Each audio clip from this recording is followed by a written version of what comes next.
Welcome to Tamil Maven. இது உங்கள் வெற்றிக்கு வழிகாட்டி. சமீபத்தில் மத்திய அரசால் அறிவிக்கப்பட்ட தேசிய கலை பாதுகாப்பு திட்டம் எந்த அமைச்சகத்தின் கீழ் வருகிறது? கலாச்சார அமைச்சகம், கல்வி அமைச்சகம், ஊரக வளர்ச்சி அமைச்சகம், சுற்றுச்சூழல் அமைச்சகம்.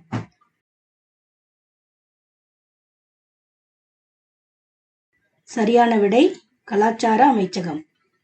தேசிய கலை பாதுகாப்பு இது உருப்புரை 51A(F) கீழ் நமது கலாச்சாரத்தின் வளமான பாரம்பரியத்தை பாதுகாக்கும் கடமையை வெளிப்படுத்துகிறது. இது நிர்வாக ரீதியாக கலாச்சார பொருளாதாரத்தை கல்ச்சுரல் எக்கனாமியை மேம்படுத்துகிறது. இந்தியாவின் முதல் கடல்சார் டிஜிட்டல் கண்காணிப்பு மையம் எங்கு அமைக்கப்பட்டுள்ளது?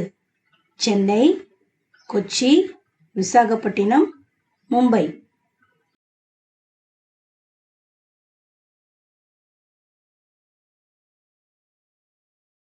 சரியான விடை கொச்சி. கடல்சார் கண்காணிப்பு இது இந்தியாவின் பாதுகாப்பை உறுதி செய்யும் ஒரு நிர்வாக நடவடிக்கையாகும். உருப்புரை 51 சர்வதேச பாதுகாப்பிற்கு முக்கியத்துவம் தருகிறது. PM மித்ரா திட்டத்தின் கீழ் புதிய ஜவுளி பூங்கா எந்த மாநிலத்தில் அமைக்கப்பட உள்ளது? தமிழ்நாடு, குஜராத், மத்திய பிரதேசம், மகாராஷ்டிரா. சரியான விடை மத்திய பிரதேசம். PM மித்ரா ஜவுளி பூங்காக்கள் மேக் இன் இந்தியா கொள்கையை ஆதரிக்கின்றன. இது பொருளாதார கொள்கைக்கான அரசின் நிர்வாக முன்னெடுப்பாகும். இந்திய அரசியலமைப்பின் எந்த உருப்புரை பொது சொத்துக்களை பாதுகாப்பதை அடிப்படை கடமையாக கூறுகிறது? 51A(I), 51A(F), 51A(G), 51A(H).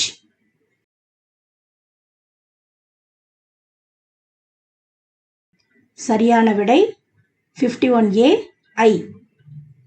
பொது சொத்து பாதுகாப்பு அரசியலமைப்பு கடமைகள் ஃபண்டமெண்டல் டியூட்டிஸ் குடிமக்களின் பொறுப்பை வலியுறுத்துகின்றன. இது அரசு நிர்வாகத்திற்கு பொது சொத்துக்களை பாதுகாப்பதில் பெரும் துணையாகிறது. சமீபத்தில் தொடங்கப்பட்ட நிபுண் 2.0 திட்டம் எதனுடன் தொடர்புடையது?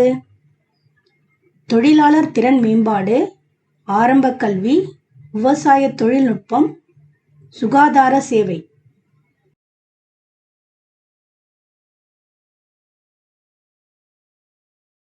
சரியான விடை ஆரம்ப கல்வி.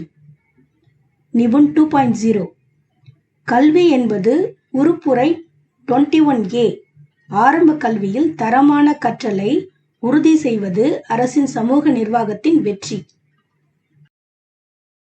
இந்தியா எந்த நாட்டுடன் இணைந்து பசுமை எரிசக்தி உச்சி மாநாட்டை ஜூலை 2026 நடத்தியது? Norway, Denmark, France, Germany.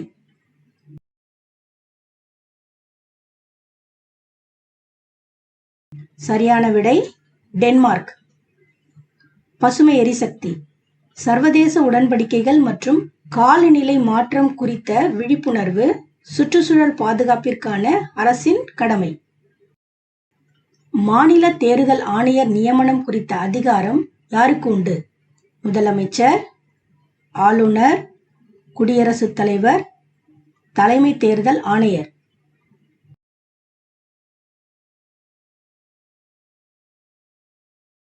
சரியான விடை ஆளுநர்.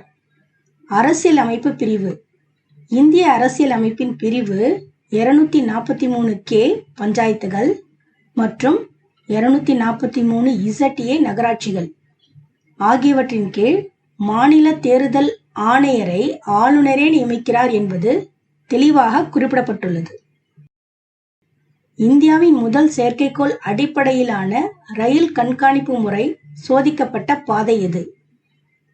Chennai to Madurai, Delhi to Mumbai, Bengaluru to Mysore, Kolkata to Asansol.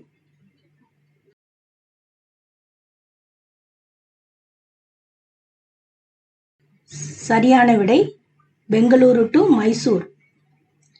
ரயில் கண்காணிப்பு ரயில்வே நிர்வாகத்தின் பாதுகாப்பு திறன் அதிகரிப்பு, நவீன தொழில்நுட்பம் மூலம் விபத்துகளை குறைப்பது அரசின் முன்னுரிமை. சமீபத்தில் புவிசார் குறியீடு GI டேக் வழங்கப்பட்ட பானுபாலி எந்த ஊரின் சிறப்பு? காஞ்சிபுரம், மதுரை, காரைக்குடி, தஞ்சாவூர்.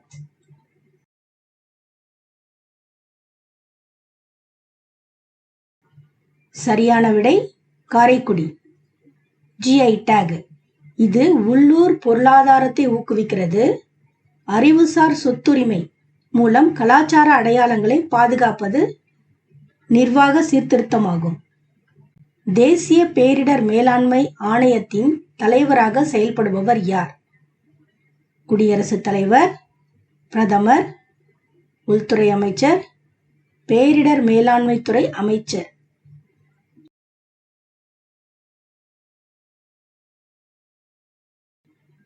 சரியான விடை பிரதமர்.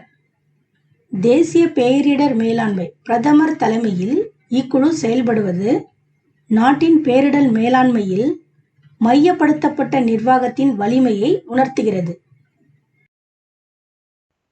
நன்றி, வணக்கம். தொடர்ந்து எங்களுடன் இணைந்திருங்கள்.